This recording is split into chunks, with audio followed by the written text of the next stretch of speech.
Kami akan tetap bersuara. Kami tidak takut. Peter Yongren ini adalah seorang misionaris. Intolerannya dia karena dia melakukan doktrinisasi pada orang-orang yang lemah.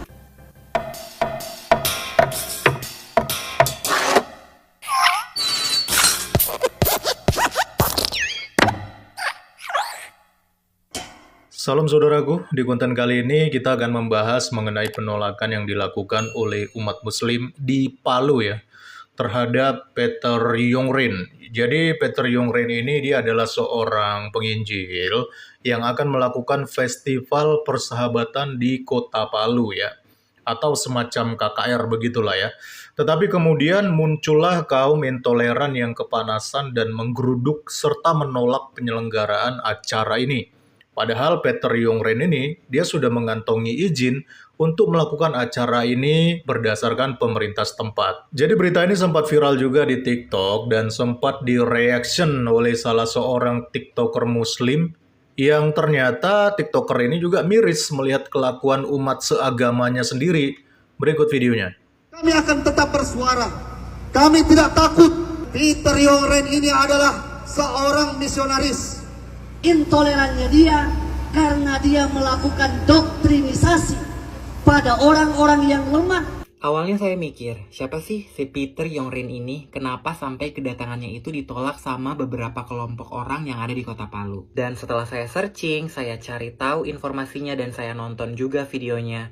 Ternyata Peter Yongren ini adalah seorang pendeta agama Kristen. Kalau di agama Islam, sebenarnya sama saja seperti Ustadz Zakir Naik. Sangat disayangkan ya guys, kalau misalnya hal-hal seperti ini harus terjadi di kota Palu. Karena di banner demo mereka itu membawa suku Kaili. Menurut saya justru ini sangat tidak mempresentasikan orang-orang Kaili. Karena saya sendiri orang Kaili guys, keluargaku juga banyak yang dari Pakuli, dan dari dulu sampai sekarang, keluargaku itu selalu mengajarkan untuk hidup berdampingan walaupun beda agama. Justru dengan kita berdemo seperti itu sebenarnya semakin memperlihatkan bahwa kita itu takut dengan kedatangan Peter Yongren. Kalau emang pada dasarnya iman kita itu kuat, kita seharusnya tidak merasa terganggu dengan kegiatan ibadah agama lain. Dan pada saat demo, mereka juga bilang kalau mereka menolak kedatangan Peter Yongren di kota Palu itu karena menurut mereka Peter Yongren itu adalah orang yang intoleran. Guys, sebaiknya kita sama-sama belajar yuk, apa sih arti dari intoleransi itu? Intoleransi itu adalah sikap tidak menghargai perbedaan yang ada. Dan kalau kita demo seperti itu, justru kitalah yang intoleran dengan agama lain. Coba deh kalian pikir, kenapa sih Ustadz Zakir Naik boleh, tapi kalau Peter Yongren kok nggak boleh? Selama kegiatannya tidak melakukan pemaksaan dan tidak melakukan pelecehan dan juga tidak melakukan kerusuhan, ya kenapa nggak boleh? Kalau misalnya nanti ada orang yang lemah imannya, terus secara sukarela datang pergi ke khotbahnya Peter Yongren, ya kita jangan salahin pendetanya dong. Di sini kita hanya bisa berharap kebijakan dari pemerintah sih guys. Semoga pemerintahan Kota Palu itu bisa mendengar semua pihak, duduk bersama dan cari solusi untuk membangun Kota Palu yang bisa rukun, damai dan tentram. Karena pada dasarnya kita ini negeri Nusantara guys, kita bangsa Indonesia, dasar kita Pancasila, kita beragam suku dan beragam agama.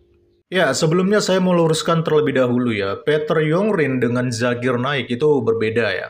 Memang sih mereka ini sama-sama seorang tokoh agama lah ya. Tapi perlu dicatat, Peter Yongren adalah manusia baik-baik dan tidak pernah bermasalah di negaranya. Sedangkan Zakir Naik itu adalah seorang yang bermasalah dan bahkan dia ini buronan di negaranya di India. Tetapi anehnya banyak umat muslim ketika Zakir Naik datang ke Indonesia, itu mereka sambut dengan senang dan gembira.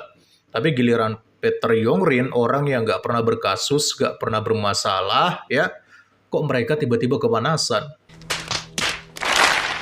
Tapi meskipun demikian, ada beberapa poin yang saya setuju dengan pernyataan TikToker muslim tadi. Yang pertama, dia bilang begini, justru dengan cara berdemo begitu, itu menunjukkan bahwa umat muslim itu takut atau fobia dengan kekristenan.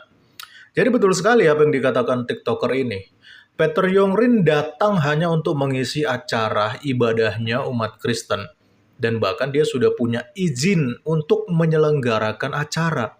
Tapi masih aja didemo oleh umat-umat intoleran ini. Emangnya mereka pikir cuma agama mereka doang yang boleh mengundang tamu dari luar untuk mengisi ibadah di negara ini? Ya, kenapa sih harus takut seperti itu?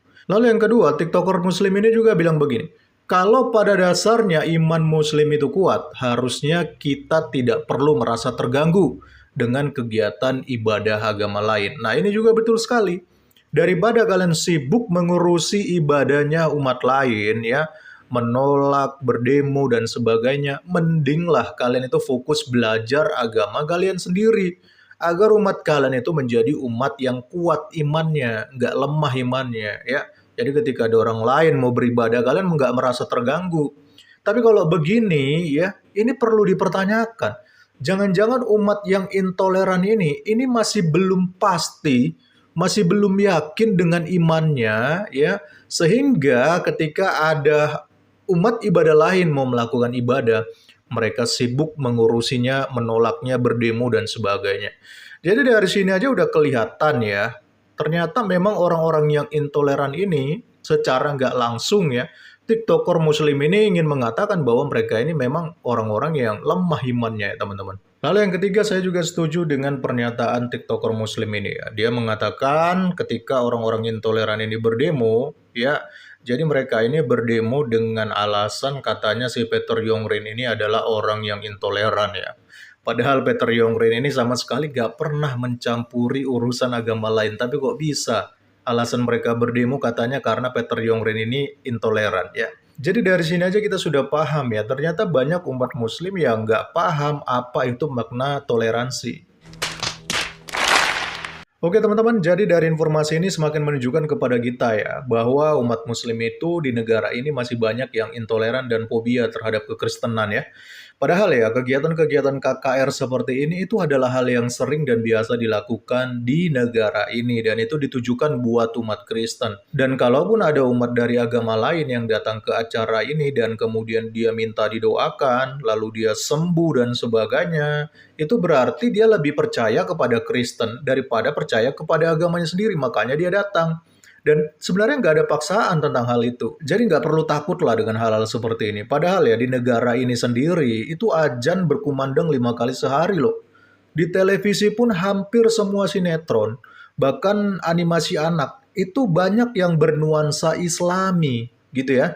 Tapi kami semua nggak menjadi lemah imannya gara-gara melihat semuanya itu. Tapi kenapa giliran ada umat Kristen yang mau beribadah, tapi selalu saja ada yang kepanasan?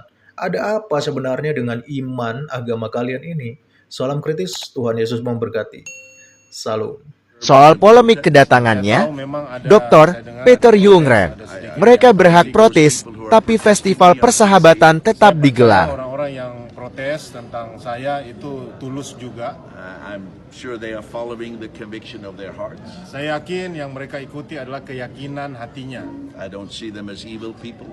Tapi saya juga tidak menganggap mereka But I orang-orang think jahat. if they knew me, Tapi saya yakin kalau seandainya and mereka if I mengenal would talk saya, to them, kalau saya dikasih waktu untuk they bicara would look at it baik-baik, differently. mereka pasti bisa lihat dengan berbeda. Because they are thinking I'm a certain way. Karena mungkin mereka sudah punya konsep pemikiran tentang siapa But, saya. you heard me speak here tonight Tapi teman-teman yang hadir di sini sudah dengar saya bicara about langsung the friendship approach we have tentang pendekatan persahabatan yang kami and the lakukan mature approach.